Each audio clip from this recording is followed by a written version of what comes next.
তুলি দিয়ে যে ছবি আঁকা হয় সেটা অনেক দামি। বাংলাদেশের শিল্প সংস্কৃতির অঙ্গনে এক উজ্জ্বল নক্ষত্র নিভে গেল। বরেণ্য চিত্রশিল্পী, পাপেট শিল্পের পথিকৃৎ এবং ২১ পদকপ্রাপ্ত মুস্তফা মনোয়ার আর নেই। তোমার মধ্যে কি আছে? বাংলাদেশের অনেক রং পড়ে আছে।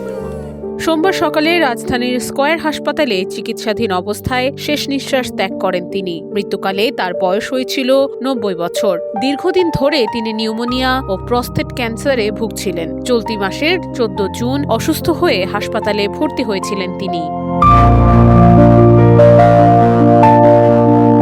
মুস্তফা মনোয়ার শুধু একজন চিত্রশিল্পী ছিলেন না, ছিলেন বাংলাদেশের শিশু কিশোর সংস্কৃতির অন্যতম রূপকার।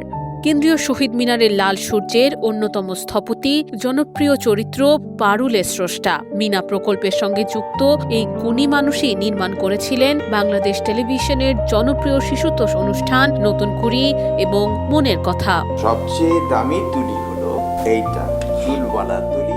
মুক্তিযুদ্ধের সময় শরণার্থী শিবিরে শিশুদের মুখে হাসি ফোটাতে প্রথম পাপেট শো আয়োজন করেছিলেন তিনি। এরপরই বাংলাদেশে পাপেট শিল্পকে নতুন উচ্চতায় নিয়ে যান। এ কারণে তিনি পরিচিত ছিলেন বাংলাদেশের পাপেট ম্যান হিসেবে।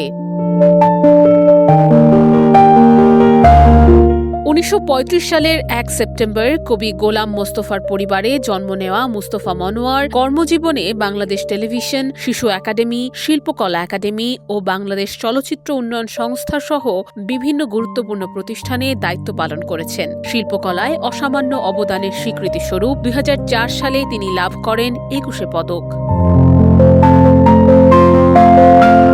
তার মৃত্যুতে দেশের শিল্প সংস্কৃতি অঙ্গনে নেমে এসেছে গভীর শোকের ছায়া। নুসরাত অনন্যা, ডেস্ক রিপোর্ট, এদিন।